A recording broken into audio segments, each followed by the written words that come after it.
नमस्कार दोस्तों, बात है 261 ईसा पूर्व की, जब अशोक ने अपने 12वें वर्ष के शासनकाल के दौरान एक बड़ा और भयानक युद्ध लड़ा जिसका नाम था कलिंग वॉर। एक ऐसा युद्ध जिसमें लगभग 1 लाख सैनिक मारे गए थे और लगभग 1.5 लाख सैनिक बंदी बना दिए गए थे। लेकिन सोचने वाली बात यह है कि आखिर यह युद्ध लड़ा क्यों गया था और कलिंग ने अशोक का सामना कैसे किया और ऐसा क्या हुआ कि युद्ध के बाद अशोक का जीवन ही बदल गया। बात है उस समय की जब भारत का हर भाग मौर्य साम्राज्य के अधीन हुआ करता था, लेकिन कलिंग अभी भी एक ऐसा राज्य था जिसे मौर्य अपने अधीन नहीं कर पाए।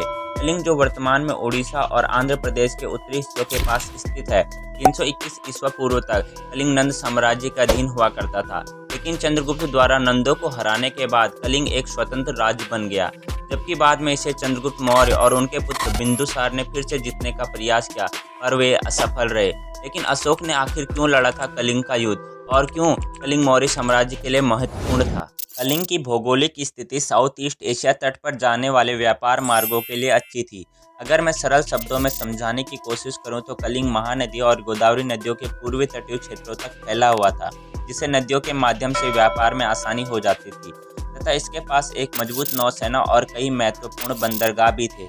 इसके साथ साथ कलिंग एकमात्र राज्य था जो संपूर्ण भारत में स्वतंत्र था और मौर्य उसे अपने अधीन बनाना चाहते थे, जिससे वे संपूर्ण भारत में अपना आधिपत्य स्थापित कर सके। अब युद्ध के कारण जानने के बाद हम यह भी जान लेते हैं कि यह युद्ध कब और कहां हुआ था।